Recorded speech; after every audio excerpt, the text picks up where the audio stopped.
दोस्तों, बहुत समय पहले की बात है। एक छोटा सा राज्य था। उस राज्य का राजा बहुत खुशहाल था। उसके पास किसी चीज की कोई कमी नहीं थी। प्रजा भी अपने राजा का खूब आदर सत्कार किया करती थी। प्रजा अपने राजा से बहुत खुश थी। लेकिन आज कुछ ऐसा हुआ था जिससे राजा की नींद हराम हो चुकी थी। राजा को रात भर नींद नहीं आ रही थी। 25 सालों से आज तक ऐसा कभी नहीं हुआ था। राजा के साम्राज्य पर आज तक किसी ने हमला करने का प्रयास तक नहीं किया था। लेकिन आज पड़ोसी राज्य ने इस छोटे से राज्य पर आक्रमण कर दिया।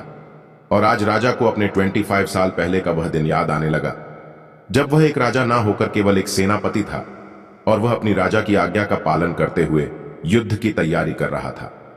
लेकिन उस वक्त उसके मन में कोई शंका नहीं थी। किसी चीज का निर्णय नहीं लेना था, इसलिए वह चैन से उन चीजों की तैयारी में जुटता था। राजा बहुत विधा में था। उसे समझ नहीं आ रहा था कि आखिर वह अपने साम्राज्य को किस तरह से किसी और राजा के हाथों में सौंप दे, जो साम्राज्य को हासिल करने के लिए उसने दिन रात एक कर दिया। कई लोगों को धोखा दिया, कई लोगों को पीड़ा दी, कई लोगों को कष्ट दिया, कई प्रकार की राजनीति रची, कई प्रकार के षड्यंत्र रची। इतनी सारी मेहनत करने के बाद जब उस राजा का सिंहासन प्राप्त हुआ था, उस सिंहासन को, उस साम्राज्य को वह अपने हाथ किसी और को कैसे थमा दी। राजा को कुछ भी समझ नहीं आ रहा था कि वह क्या करें। वह बहुत चिंतित था, परेशान था, करवटें बदल रहा था, लेकिन उसे कोई तरीका सूझ नहीं रहा था। राजा यह बात बहुत अच्छी तरह से जानता था कि बात केवल मेरी नहीं है, इस पूरे साम्राज्य की है। राजा ध्यान करना जानता था। वह बार बार ध्यान करने का प्रयास भी कर रहा था ताकि वह शांत हो सके, उसका मन शांत हो सके और वह अपनी अंतरात्मा की आवाज सुन सके। उसने कई बार प्रयास किया, लेकिन हर बार उसे असफलता ही हाथ लगी। वह अपने मन की आवाज अर्थात अपनी अंतर आत्मा की आवाज सुनने में असफल रहा, जिस कारण वह बहुत परेशान था, चिंतित था और बहुत दुविधा में था। वह समझ नहीं पा रहा था कि आखिर वह क्या फैसला करे और उसके पास बहुत कम समय भी बचा हुआ था। केवल उसके पास आज रात का ही समय था। कल सुबह पड़ोसी राज्य उस पर आक्रमण कर देगा। यदि वह केवल अपने लिए फैसला करता है तो इस साम्राज्य के लाखों लोगों की जान पर बन सकती है। और यदि वह इस पूरे साम्राज्य के लिए सोचता है तो उसे पड़ोसी राज्य के राजा के सामने झुकना होगा, उनका सम्मान करना होगा और अपने हाथों इस साम्राज्य को उन्हें सौंपना होगा। राजा बेहद दुविधा में था, अत्यधिक परेशान था। आखिरकार वह अपने महल की छत पर पहुंचा, जहां ठंडी ठंडी हवाएं बह रही थी। रात का समय था, चारों तरफ सन्नाटा था, खामोशी थी। राजा ने छत पर पहुंचकर आसमान की तरफ देखा।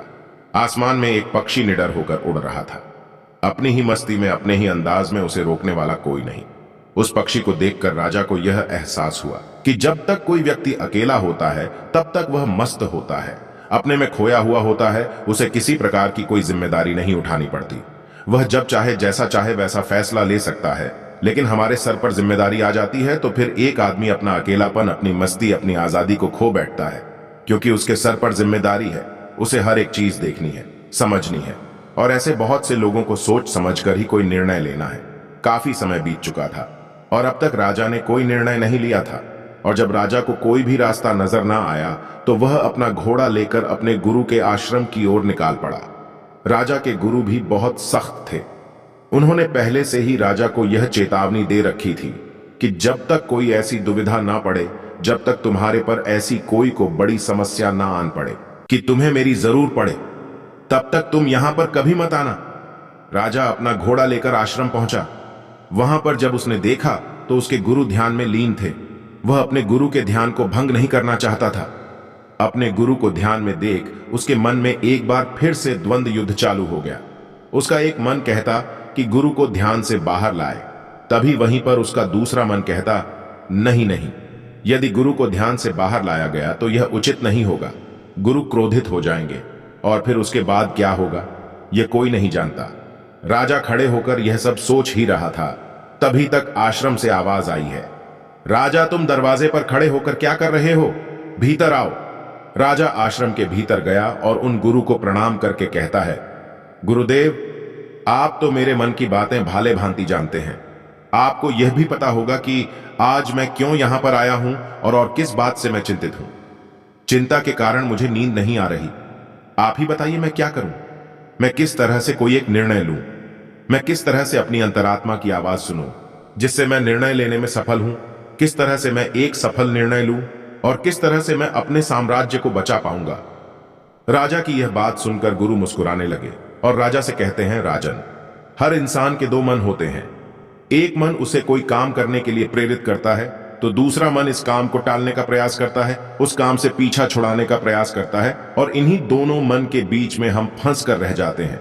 हम किसी एक तरफ निर्णय नहीं ले पाते, हम किसी एक दिशा की तरफ नहीं बढ़ पाते, और ऐसे समय पर हमारे मन में सवाल उत्पन्न होने लगता है कि जो फैसला हम लेने जा रहे हैं, क्या वह सही है या फिर गलत। ऐसी स्थिति हमेशा आधी अधूरी हो जाती है और वह हमें अपने पूरे जीवन भर पछताने के लिए मजबूर कर देती है। तभी वह राजा कहता है कि गुरुवर, यह तो मैं भी जानता हूं और मैं भी इसी शंका में फंसा हुआ हूं। मैं यहां से निकल नहीं पा रहा।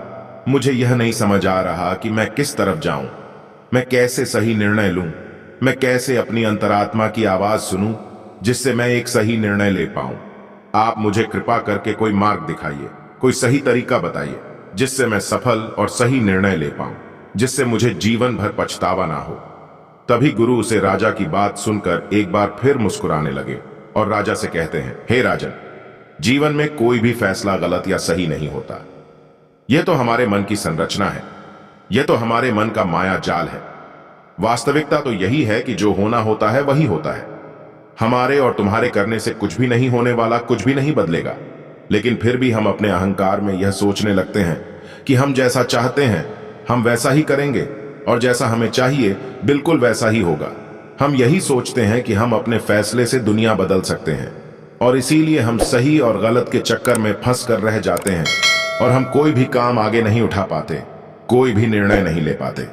लेकिन वास्तविकता तो यही है कि फैसला कभी भी गलत और सही नहीं होता। मान लो कि आज तुमने गलत फैसला भी ले लिया तो भी तुम्हें भविष्य में आगे चलकर सही सीख ही देगा, और यदि तुमने एक सही फैसला ले लिया तो वह तुम्हारे लिए काम बन जाएगी और वह तुम्हारे लिए आगे का रास्ता भी खोल देगी। देखा जाए तो वास्तविक तौर पर दोनों ही परिस्थितियों में तुम्हारा ही फायदा है, तुम्हारी ही उन्नति है। कम से कम ऐसे में तुम एक जगह पर ठहरे हुए तो नहीं हो, तुम्हारा मन इस शंका में फंसा हुआ तो नहीं है, तुम इस माया जाल से निकल चुके हो। तभी वह राजा उन गुरु से कहता है, हे गुरुवर, आप कहना क्या चाहते हैं? आप कहानियां तो नहीं कह रहे कि मैं बिना सोच विचार के कोई भी निर्णय ले लूं। क्या ऐसा करना मूर्खता का प्रमाण नहीं होगा? आज मेरे ऊपर लाखों लोगों की जिम्मेदारियां हैं और वे ऐसे ही कोई भी फैसला कैसे ले सकता हूं? तभी गुरु मुस्कुराते हुए राजा से कहते हैं, हे राजन, तुम मेरी बात समझ नहीं रहे हो। मैं तुमसे ऐसा नहीं कह रहा कि तुम सोच विचार कर निर्णय मत लो, बल्कि मैं तो यह कह रहा हूं कि अच्छी तरह से सोच विचार कर निर्णय लो, और अच्छी तरह से सोचने के बाद, पूर्ण रूप से सोच विचार करने के बाद तुम अपने दोनों मन को एक जगह पर सहमत करवाओ। यदि तुम अपने दोनों मन को एक निर्णय पर ला पाते या एक काम के लिए और एक ही दिशा में ला पाते, तो वही फैसला तुम्हारी अंतरात्मा का फैसला होगा।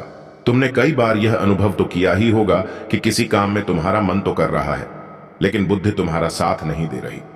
बुद्धि तुम्हारा पल पल विरोध कर रही है, और ऐसी स्थिति में हमारे मन और हमारी बुद्धि के बीच युद्ध चल रहा होता है। लेकिन यहां पर समझने वाली बात यह है कि जो बातें तुम्हारे मन से उठ रही हैं, वही बात तुम्हें सही रास्ते पर ले जाना चाहती है। वहीं पर तुम्हारी बुद्धि तर्क वितर्क करके उस रास्ते को साफ करना चाहती है, सभी प्रश्नों का निवारण करना चाहती है। जैसे मान लो कि तुम एक पहाड़ी पर जाना चाहते हो, जहां पर तुम्हें यह पता चला है कि वहां बहुत सारा सोना है, लेकिन इसके लिए तुम्हें घने जंगलों से होकर गुजरना होगा। तुम्हारा मन वहां जाने के लिए तैयार है, वह सोना को पाना चाहता है, लेकिन तुम्हारी बुद्धि तुमसे यह कह रही है, जंगल बहुत घना है और बहुत खतरनाक भी है। वहां पर तरह तरह के विशाल जानवर रहते हैं, तरह तरह के जंगली जानवर रहते हैं, और उसका रास्ता भी सुरक्षित नहीं है। वहां पर चोर, डाकू और लुटेरे भी हो सकते हैं, पर पता नहीं वहां पर रास्ते में कुछ खाने पीने को मिलेगा या नहीं मिलेगा, और तो और हमारी जान को खतरा भी हो सकता है।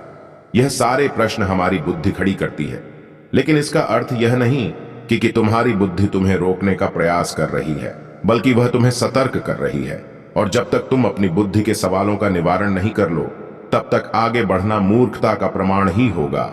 ऐसे रास्ते पर जाने से पहले तुम्हें अपने खाने पीने की सामग्री का इस्तेमाल करना होगा।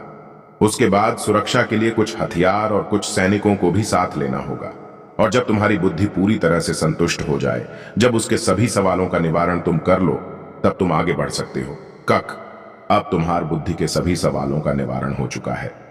लेकिन कुछ ऐसे लोग भी होते हैं जिन्हें पता होता है कि उसे पहाड़ी पर खजाना है, लेकिन वह यह भी जानते हैं कि रास्ता बड़ा कठिन है, लेकिन वह अपनी यात्रा कभी शुरू ही नहीं करते हैं। यह बात और है कि हो सकता है कि तुम्हें वहां पर पहुंचकर कोई खजाना ना मिले और तुम्हें वहां से खाली हाथ ही लौटना पड़े, लेकिन तुम्हें इस सत्य को भी जान लेना आवश्यक है कि जो होना होता है वही ही होता है। उसका अफसोस करके कोई मतलब नहीं। तुमने तो अपनी पूरी कोशिश की थी, तुमने अपना पूरा प्रयास लगा दिया था। निष्कर्ष, हमारी सेना बहुत छोटी है, हम उनके सामने टिक नहीं पाएंगे और पड़ोसी राज्य के पास एक विशाल सी सेना है जो हमें चुटकियों में मसल सकती है। उनके पास तरह तरह के हथियार हैं और लड़ने का कौशल भी है। और ऐसे ही कई प्रकार के सवाल उसकी बुद्धि उससे कर रहे थी। उन सभी प्रश्नों का जवाब देते हुए राजा आगे बढ़ता चला गया और वह इसी निर्णय पर पहुंचा कि हम युद्ध लड़ेंगे। यदि हम सही रणनीति से सही तरीके से युद्ध लड़ेंगे तो हम छोटी सेना के साथ ही उन्हें हरा सकते हैं। इसके बाद राजा चैन की नींद सो गया और अगली सुबह उसने अपने सेनापति को आदेश दिया कि हम युद्ध लड़ेंगे, सेना को तैयार करो। सेनापति ने राजा की आज्ञा का पालन किया। दोनों ही राज्य में घमासान युद्ध हुआ। हालांकि इस राज्य की सेना बहुत छोटी थी, बहुत कम थी, लेकिन राजा की सही रणनीति के कारण, राजा की सही निर्देशन के कारण आखिरकार राजा ने इस युद्ध को जीत ही लिया।